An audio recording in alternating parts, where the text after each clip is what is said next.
Bonjour à toutes et à tous, très heureuse de vous retrouver pour une nouvelle vidéo. Aujourd'hui, je vous propose une recette de praliné avec une belle texture bien onctueuse. Donc c'est une pâte à base de fruits secs, amandes, noisettes ou même des cacahuètes ou un mélange de fruits secs, bien torréfié avec du bon caramel.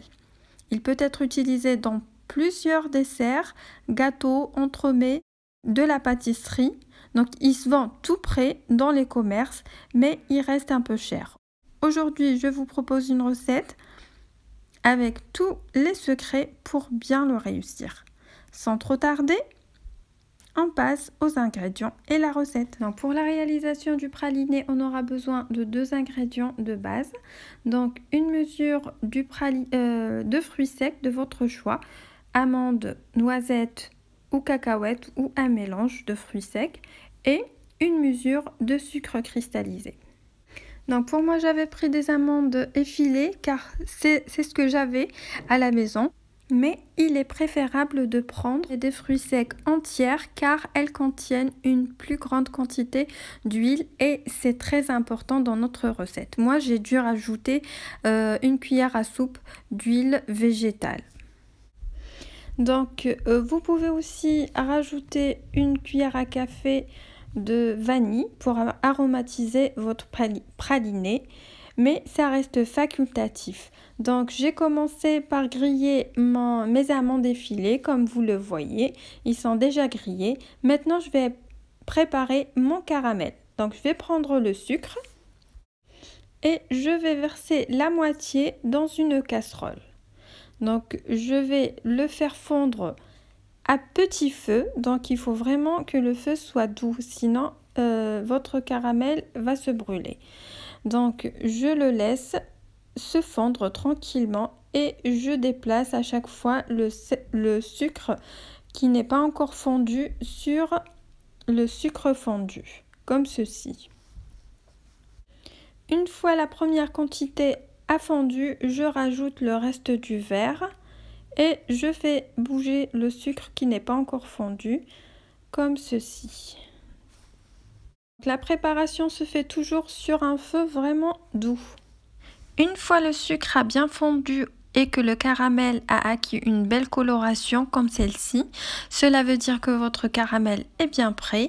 À ce moment-là, on rajoute les fruits secs. Pour moi, j'ai rajouté les amandes comme ceci. On mélange le tout pour couvrir tous nos fruits secs avec le caramel. Et une fois mes fruits secs sont bien couverts du caramel, on enlève du feu. Ensuite, on vient étaler notre préparation sur du papier cuisson comme ceci. Donc il faut le faire rapidement avant que notre caramel durcisse. Donc il faut l'étaler pour former une sorte de plaque fine comme celle-ci. Et on va la laisser se durcir. Une fois notre plaque est bien dure, on va le mixer. Donc on va le découper en petites parties, on va le mettre dans notre mixeur. Donc il faut vraiment que votre mixeur soit vraiment puissant et de bonne qualité, sinon il va vous lâcher parce que c'est une texture vraiment compliquée à mixer. Donc durant cette opération, notre préparation va passer par plusieurs étapes. Quand c'est mixé grossièrement, on va obtenir ce qu'on appelle du pralin, qu'on peut utiliser dans la décoration de vos desserts, vos gâteaux.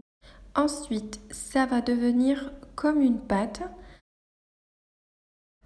À fur et à mesure que vous mixez, vos fruits secs vont dégager toute leur huile. Du coup, ça va devenir une pâte de plus en plus pour avoir à la fin la texture onctueuse. Donc, on continue de mixer. Moi, j'ai rajouté de la vanille, une petite cuillère à café de vanille pour aromatiser mon praliné. Et j'ai rajouté aussi une cuillère à soupe de l'huile végétale pour activer le processus. Donc, à la fin, mon praliné va avoir cet aspect-là.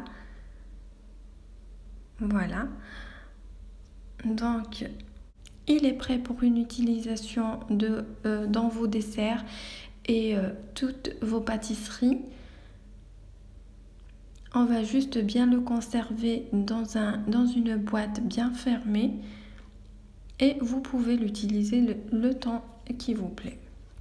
Et voilà, on est arrivé à la fin de cette vidéo que j'espère vous a plu. Donc, je vous ai donné toutes les astuces pour bien réussir votre praliné. Donc, de 1, vous pouvez rajouter de l'huile végétale pour accélérer le processus. Et de 2, il faut vraiment avoir un bon mixeur. Et voilà, j'espère que la vidéo d'aujourd'hui vous a plu. N'oubliez pas de liker la vidéo, de la partager avec vos amis, vos proches, votre famille et de me laisser un commentaire et de vous abonner si ce n'est pas déjà fait. Et je vous dis à bientôt pour une nouvelle recette.